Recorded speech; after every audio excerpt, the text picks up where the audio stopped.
Alright guys, welcome back to another video. So you guys saw the last boxing for beginners video, and I deleted the original first three that were out just because I thought that these would be better. Yeah. So basically in the last one, we started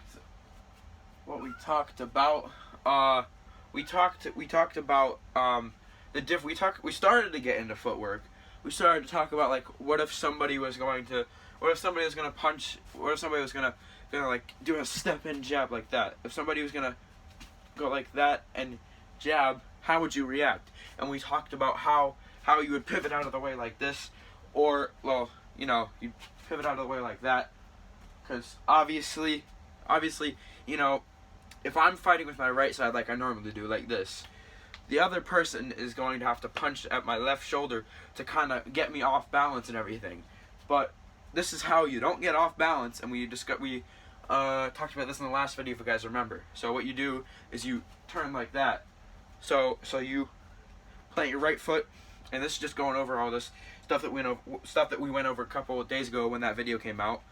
The reason why you probably don't see the video, my recent videos, is because I've been putting out an album. You guys go check that out.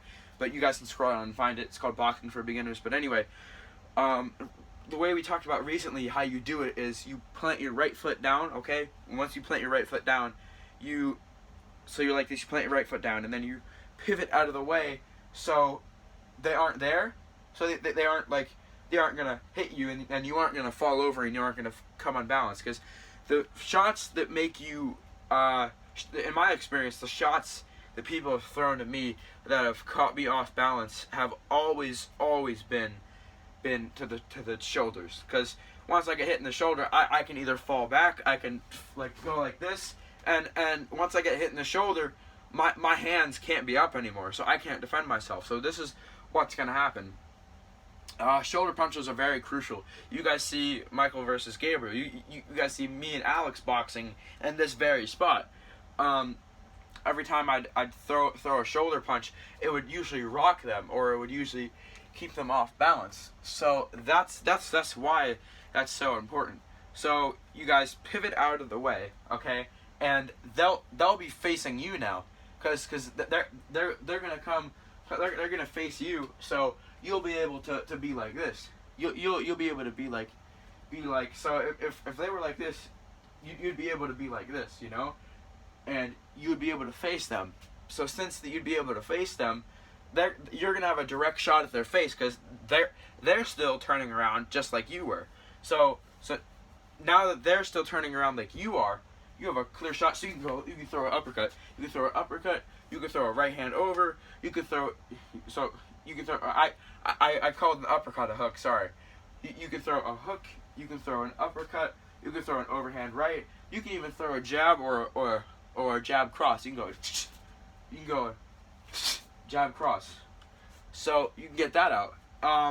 Another way, as a defense, you can do a 3-punch combo. So say after you pivot out of your way, after you pivot out of avoiding their punches, this is where we get into the counter punches. So after you've avoided the people trying to absolutely murder you in the ring, what you do is, I've only done this once, and I did this in the Zayden fight. I threw an uppercut, but that failed because he went out of the way. And since that failed, he saw that I was coming in for another punch, and then I did a cross. So I threw a cross, which was normal, which was weird because I didn't throw a jab, and the usual combo is a jab cross. So that's weird. So I threw an uppercut, and then I threw a cross, leading this hand back, to get momentum, and then I went like that. So I did a jab, I did an uppercut, I did a cross, and then I did a hook. So do, and then you go pop, pop, pop. So that's just that. So that's one way that after I avoid somebody hitting me, is I do that. And also you guys can see it in the fight against me and Zayden, and also in a couple other boxing matches that I've been in that are probably on my YouTube channel.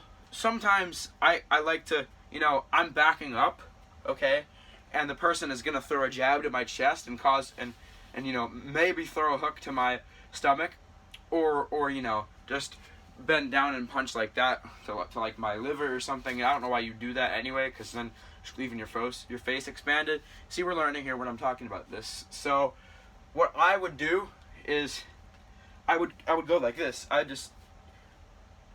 just get out of the way, but I'd leave my hands forward, just so you know they don't hit my stomach necessarily. They hit my gloves. So I go like this. So yeah, and I've done that before, and it didn't work. Well, I mean it didn't work for the other person, but it worked for me. And then once I slid back like this, they were trying to get organized because those punches didn't work. So they were trying to gather themselves to throw the next punches. So then after that, I went like bam, and I threw a really hard hook, but it was all the way from back here. Whenever you're throwing a hook, you never want to throw from back here, because once you get the throwing, once you get up to about here, there's almost all the momentum lost. Almost all the momentum when you get to here is gone. So you do not want to throw like that. Hook, you just want to throw a nice clean hook. So not from back here, but that's what I did because I was in a panic.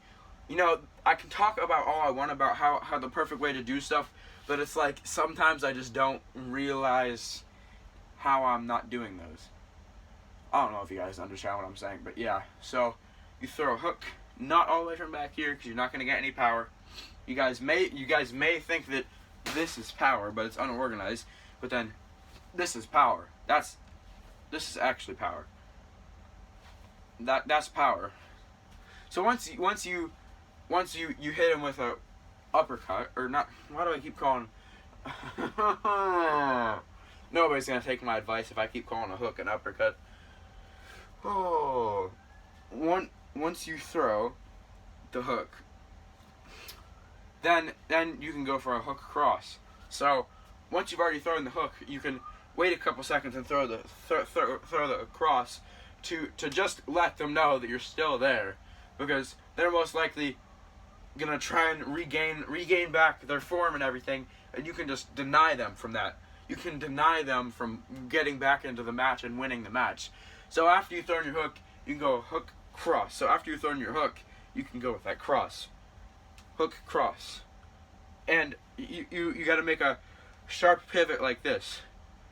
So you're flashy, and so your head moves out of the way, just in case they try to throw a shot to your head.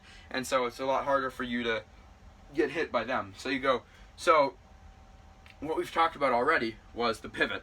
So we are going to do these all in a sequence, and you guys can follow around with your punching bag, but you don't need to really back up. You just need to stay in the same place. When I was backing up earlier to explain this, that was just out of my control. Sorry for that. So basically, they're going to throw a shot at your shoulder. You pivot like this. They face you. You hit them with a hook, okay? But after you throw a hook, you follow up with the cross. So let's do this. Let's do it in like an actual motion. So they try to hit you. So this is what's going to happen. Everything that we've talked about, which has taken 8 minutes and 40 seconds so far. So they try to hit you. Okay, so they try to hit you. I'm going to do this for real now. You know, that's easy. That's easy. Hook cross. So let's do that again. And then, or you can do it reversed. You can knock them the other way. So you can go like this, go boom pa, hook jab, or it just depends on whatever, you know. So yeah, that is going to wrap it up for episode 2. I'm kind of disoriented right now. I'm really tired. I don't know. Anyway, guys, thank you guys all for watching. If you guys want to try this at home, you guys can. Please, if you haven't watched episode 1, please go back and watch episode 1 to know what we were actually talking about and being up to date. I'd like you guys to watch it as a full series, not just as, you know, a small thing. So, thank you guys for watching. Subscribe.